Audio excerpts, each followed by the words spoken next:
Well, Man United out of Dan Ashworth deal looks like it's really getting worse and worse because you're running short of time. The transfer window is really just, I think, now 2 months away from really commencing. Man United wants to obviously put themselves in a better position to compete with the likes of Man City and so on. And if at all this is a huge block, they've gone ahead to obviously pull out of this deal. The Mail Sport have gone ahead to confirm this to us, and this is the United Matters channel. How are you guys and where are you watching us from? I go by the names of Rock and David. Smash the like button, comment and share. If at all you're watching us for the very first time, endeavor to subscribe to this channel so as not to miss out on stories that we do upload in here on a daily. It's an Easter Monday and it's already Tuesday in my country, and hope you guys are really ready to obviously see exactly what we are really going in through. Maourane Fellini has come out and really given Jose Mourinho his flowers, and Onana has gone ahead and obviously called out his fellow players of Man United to obviously come out and really have what we call a fighting character and not really allow such teams to come out and really edge us like Brentford did yesterday. We thank God for the gift of life, the Muslims, Ramadan Kareem, and obviously you guys are really having fun wherever you are. And let's obviously kickstart into this Dan Ashworth deal that Ineos have gone ahead to pull out. Now, it has been reported by the Mail Sport that Man United have given up hope of securing Dan Ashworth before the summer, and the hope looks like United won't really happen anymore. You know, they are not ruling it out. They are not ruling it out 100%, but it looks like they are not guaranteed that before the summer transfer window really starts, they'll be having this guy. And if at all you really want to be one of the best in this country or in this league, you need to obviously come out and really make recruitments fast. And what's the reason for him really pulling out of this deal? We are told by Matt Hughes, is a chief reporter for the Daily Mail, that Man United and Newcastle are refusing to compromise in the standoff over Dan Ashworth. With both clubs planning for a summer transfer window without having a sporting director in place, Unitedly are adamant they will not meet demands for Newcastle. £20 million in compensation, with incoming CEO Omar Berrada expected to take charge of negotiations in the interim. Now, the sporting director is hugely needed at the club of Man United, and what Man United are going to obviously decide and really make a decision for is not to obviously be held for a ransom. And this has been a character that has been named as Man United tax. We all know how stupidly Man United went ahead to obviously secure stupid deals. Like, for example, the deal of Fred. He was being valued by Man City for 25 to 30 million euros. Man United ended up buying the player for 60 million euros, and we've gone ahead to pay times 2 what we call the realistic evaluation of this player, that is Fred. And Harry Maguire, 80 million pounds, yet Man City were like, we're not exceeding 60 million pounds. It shows you exactly how we went ahead to obviously be charged stupidly by the club of money, by other clubs. Aaron Wan-Bissaka, 50 million pounds. Even if you really look at a 50 million right back in the world, you cannot say that Aaron Wan-Bissaka is even right now a 50 million pound player. But we bought him 50 million pounds 5 years back from Crystal Palace. And why would a United side make such a decision to sign a player for 50 million pounds who doesn't meet the world-class standards? 50 million pounds for a right back, you should be world-class. That is it. I would like to remind you that Hakimi, who plays for PSG, crossed from Inter Milan to PSG for 60 million pounds. So if you're talking about elite right backs in the world, then they're in that range. Pedro Porro went for 50 million euros. You understand? So it shows you how stupid we've been really performing. And because we've gone ahead to set that narrative, guess what is happening at the club of Man United? We are being forced to pay what we call a Manchester United tax. Something that is really bad. Even when we are going to obviously get in Benjamin Šeško in the summer of 2020. He was valued at 28 to 30 million euros. And when United kicked in, RB Salzburg said, oh, Mr. John Mata, you're really one of the clubs that really want to pay a lot for a player, and you almost pay times 2. They called in for 50 million euros, and United pulled out. So that's the Man United for you, and it's really has been doing this for a very long time. That's going to hit to affect us at the side of Man United. But I tell you, that is going to hit to come to an end. The coming in through of Sir Jim Ratcliffe says all indicates that we are not going to be ransomed anymore at the club of Man United. And it is going to hit to start onto Dan Ashworth. That is it. They are saying, we know Newcastle will reach an extent and really give in. And they will give in.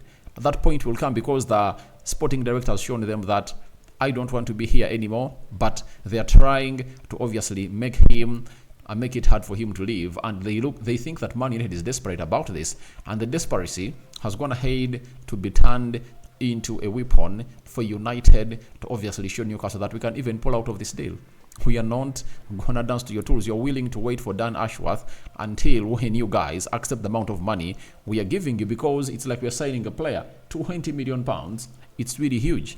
£20 million is a lot of money for a sporting director, because tell me a club that has gone ahead to put out £20 million as a buyout clause for their manager, because managers are expensive, you understand? But how come Newcastle are calling in for £20 million for a sporting director? Yet the sporting director was given a gardening leave by Newcastle and is not really operating with them. So when you look at Man United, they've gone ahead to use Omar Berrada, and it looks like he's going to be at the helm of negotiations. And I really, really, really like his previous acts and what he's gone ahead to do in the negotiation game. For example, when Man City was going to sign Harry Maguire for £80 million, told them, no way, you're not going to pay that amount of money. Let's go for Ruben Diaz, who costed them £60 million. So that is how good this guy is. When Man City was going in for Jorginho, he was like, let him go to Chelsea for all you want. Let's go in for Rodri. £65 million.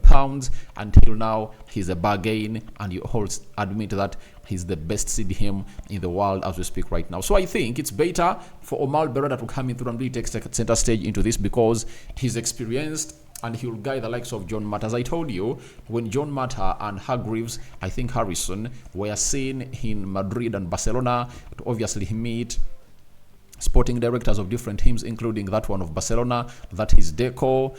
I think he sent them on condition and was like telling them, please, you have the following negotiation terms. After, talk to me, then we'll get back to them. And that's exactly what this guy is doing for the club of Man United. Is doing lots of things for the club of Man United, and a lot is really happening in favor of us as a side of Manchester United. So me, I'm really excited for this, and I just can't wait to see how the rest really goes on at the club of Man United, because we are really having the right people. To show you that Omar Berrada is in control, he has gone ahead to come in through and really said no player at Man United is going to really earn a lot of money. Like Rashford earning close to £350,000 a week, when he's performing like that, that is not the way. You have 2 seasons. If you fail to really prove us, you leave the club of Man United. That's why Rafael Varane's contract renewal is really on the delay. He needs to accept a pay cut from like £330,000 a week to £200,000 a week. Anton Martial, no contract is going to be given to him. He's going to really live on a free, All other players are really negotiating deals, and those coming in through, they're going to be given the best deals the club thinks can really fit their wage structure at the club of Man United. So to me, I think this is being done by Man United to obviously either they frustrate Newcastle and really say, we are not going to use this player during the... we are no longer going to use Dean Ashworth, and his future is elsewhere, the club of Man United. Why don't we accept the amount of money that Man United is giving us, and then we let him go, then we get in another sporting director? So the gardening leave is on, and he's being paid, by the way, though he's doing nothing. And we all know that he talks to Omar Berrada, Sir Jim Ratcliffe, and very many others as they plan for the club of Man United's future. But United have gone ahead to give up. I understand this story has gone ahead to be put out to really threaten the side of Newcastle to obviously dance to the tunes of Man United, because it doesn't make sense, by the way, to keep a person like Omar Berrada, keep paying him money. As you keep paying him money, he finds himself in a situation of coming up and really not doing anything. Why don't you let him go, get the amount of money that Man United is getting you, and the rest will be history, because Dan Ashworth has said to them, I want to go to Manchester United. I'm not supposed to be here anymore. Onana, who went ahead to concede 1 goal and really saved many as playing against Brentford, he has said via the Man United TV, I feel sad because we are Man United, so it doesn't matter. So it doesn't matter who you play. Everywhere we go, we have to win. We gave away this game. We drove us as Brentford in the end. We did a fantastic job defending. It was not our best game, but the most important thing was to win. So yeah, it is difficult. I understand, but sometimes we do things that are not Man United things. If you are a fan of Man United, you will be well versed with what United is all about. You know, I know we attack left, right, and center, but for me, I had forgiven them if at all we went ahead to get that scrappy win. I would have gone ahead to forgive them if at all we went ahead to get that scrappy win. But the moment they leveled that game, in the dying minutes of the game, I was like, these players don't have the right mentality, because it was just simple, and it's not rocket science that these players were supposed to obviously park the bus. That is it. You had to park the bus and really do the needful for the club of Man United, but it all went out in vain.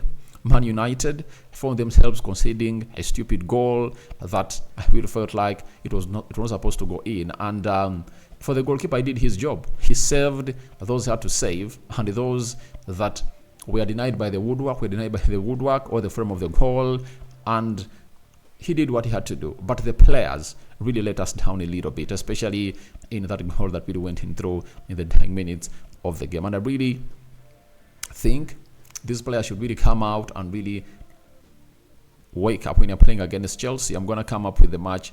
I'm going to come up with the match preview tomorrow, Man United versus Chelsea, and we wait to see how things are really going to pan out down at the stadium where Chelsea is going to host us. That is Stamford Bridge. That is Onana for you. Then Maourane Fellaini has come out and said the following about Jose Mourinho. I gave everything to him, but with all coaches, I've never cheated. I never had a problem with the coaches. I always respect their decisions, but it's true. But it's true with Mourinho, it was great to work under him. So I understand why he says that, because his football characters and qualities resonated so much with what Jose Mourinho called in for the game. Hard work, you know, being hard, and obviously being responsible for those long balls that Jose Mourinho really planned when he's playing against big teams. Because against big teams, he was like, let's park the bus. Maourane Fellaini was sometimes played as a false number 9, and because of his height, he was used to really direct a ball to him, control it, and really try to kill off games. And he put in an effort for Mourinho, and I was going to hate to admit that I never cheated other managers, but for Jose Mourinho, I went ahead to give him the best that he really deserved as a manager, and I don't really regret that. At Man United, I gave my best to Jose Mourinho, and he had to, because that's what all he had to do in the field of play. But when Ole Gunnar Solskjaer came in through, he phased him out, because you all know that these players were not United quality. Then Fellaini in 2017, he said, we won the League Cup, we won the Community Shield, and we won the UEFA Europa League. 3 trophies in 1 year. I played, I think, around 50 games, and in more than half of the matches, I played like a starter. So it was an amazing season. So obviously, one of the players that Jose Mourinho came in through and really felt like they are right to be at the club of Man United, it was Maourane Fellaini. Fellaini was given a very good go at the club of Man United. He loved it, and that's why he's coming in through to obviously give Jose Mourinho his flowers during his time at Man United. That is Maourane Fellaini for you. So your thoughts onto United giving up onto Dan Ashworth are welcome in the comment section below. What do you make about Onana giving his stains onto the Brentford side that went ahead to draw with? And lastly, what are your thoughts when it comes to the one and only Maourane Fellaini giving Jose Mourinho his flowers? I sign out for now. See you later. I cover you all in the precious blood of Jesus Christ, and may the living to God bless you abundantly. Rokan David remains my name, and I sign out for now. See you later, and good night and good morning, the Muslims. Ramadan Kareem. Don't forget to do the needful to really subscribe to this channel. We want to hit 21,000 subscribers, and we are some 20-30 subscribers away from hitting 20,600 subscribers. Let's continue to spread the love. I'm out.